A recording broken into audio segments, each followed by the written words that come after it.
Assalamualaikum warahmatullahi wabarakatuh.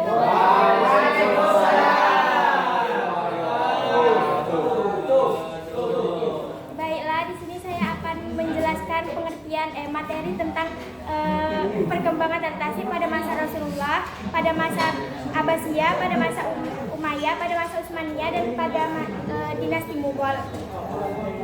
Perkembangan adaptasi pada masa Rasulullah. Periode pertama, pada masa Rasulullah, perkembangan Islam dimulai pada tahun 610 Masehi ketika pertama kali Rasulullah menerima wahyu di Gua Hira. Wahyu tersebut ditandai awal penyebaran ajaran Islam. Pada masa ini ditandai dengan Al-Quran, ijtihad Sunnah Rasulullah, dan ijtihad Rasulullah. Terus periode kedua yaitu pada masa Khulafaur Rasyidin. Pada masa Khulafaur Rasyidin, Nabi Muhammad wafat ketika tahun 632 Masehi. Wahyu berhenti turun. Pada masa ini yang pertama Al-Quran dan ijtihad itu Al-Quran dan Sunnah itu sumber utama, dan yang kedua itu ijtihad sahabat. Pada masa ini para sahabat menggunakan metode istishad, qiyas, dan ijma'. Terus pada periode ketiga itu pada masa tabi'in. Pada masa tabi'in ini mereka tidak belajar langsung dengan Nabi, tetapi mereka belajar dengan para sahabat langsung.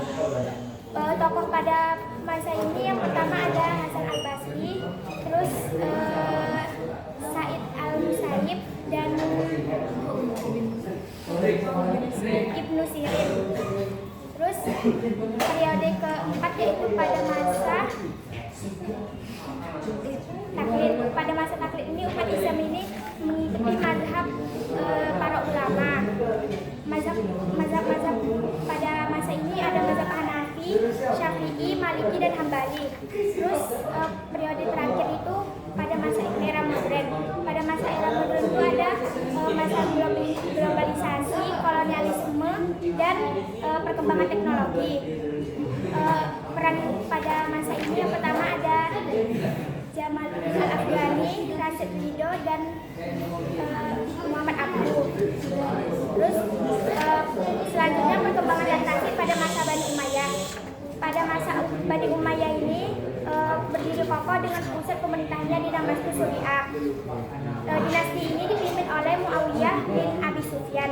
Beliau seorang yang memimpin di kalangan suku Quraisy yang dikenal kemampuannya dalam strategi politik dan militer. Nama-nama pemimpin pada Bani Umayyah ini, yang pertama ada Muawiyah bin Abi Sufyan, yang kedua Yazid bin Muawiyah, ketiga Muawiyah II, Marwan bin Al-Hakam, Abdul Malik bin Marwan, dan banyak lagi. Terus kemajuan peradaban Islam pada masa Bani Umayyah ini, yang pertama ada pembentukan lembaga pendidikan, terus kemajuan dalam seni sastra, pencapaian arsitektur, dan pengembangan ilmu pengetahuan. Terus selanjutnya perkembangan adaptasi pada masa Bani Abbasiyah. Pada masa Bani Abbasiyah ini, hukum syariat Islam pada masa ini merupakan proses yang kompleks dan dinamis. Masa awal Abbasiyah ini pada tahun 750 sampai 850 Masehi. Pada masa awal Abbasiyah ini, hukum syariat Islam ini masih dalam proses pembentukan. Mereka mendirikan institusi-institusi pendidikan dan penelitian seperti Universitas Al-Azhar di Kairo. Dan para ulama dan fuqaha ini memainkan peran yang sangat penting. Dan pada masa Abbasiyah mereka memiliki pengetahuan yang luas tentang Al-Quran, hadis, dan fikih. Selanjutnya perkembangan adaptasi pada masa Bani Utsmaniyah. Pada masa Bani Utsmaniyah ini, salah satu dinasti Islam yang memiliki pengaruh besar dalam perjalanan sejarah dunia adalah Bani Utsmaniyah. Asal-usul Bani Utsmaniyah ini, Bani Utsmaniyah itu berasal dari suku Oghuz Turki yang berimigrasi dari Asia Tengah ke Anatolia pada abad ke-13. Mereka dipimpin oleh Ertugrul, seorang pemimpin suku yang mengabdi kepada Kesultanan Seljuk Rum. strategi militer dan diplomatik pada masa ini. Yang pertama ada organisasi militer yang kuat, yang kedua ada teknologi persenjataan modern, dan yang ketiga sistem administrasi yang efisien. Terus masa keemasan pada Bani Utsmaniyah ini ada dominasi militer dan ekonomi, stabilitas politik, dan toleransi religius. Selanjutnya perkembangan Tariq Tasri pada masa Bani Mughal. Perkembangan Tariq Tasri pada zaman dinasti Mughal ini melibatkan interaksi antara syariat Islam dengan adat, tempatan, dan budaya India, dan di bawah pemerintahan para sultan dan maharaja Mughal. Adapun perkembangan ini mengalami beberapa perubahan sepanjang pemerintahan. Yang pertama ada zaman Akbar. Zaman Akbar ini adalah penguasa yang memperkenalkan berbagai reformasi yang memperkenalkan integrasi syariah dengan adat India.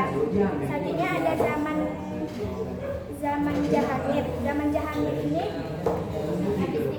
yang menggantikan zaman Akbar. Dia lebih menegakkan penerapan hukum Islam dan urusan perundangan. Terus yang ketiga ini ada zaman Shah Jahan.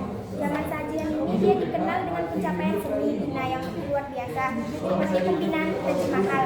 Terus zaman Aurangzeb. Zaman Aurangzeb ini seorang yang sangat menekankan penerapan hukum syariah dan memperkenalkan beberapa seperti perjudian, minuman keras. Terus yang kelima itu pengaruh mazhab Hanafi. Mazhab Hanafi yang dominan di kalangan ulama Mughal memainkan peran penting dalam perkembangan perundangan semasa era Mughal. Sekian, terima kasih.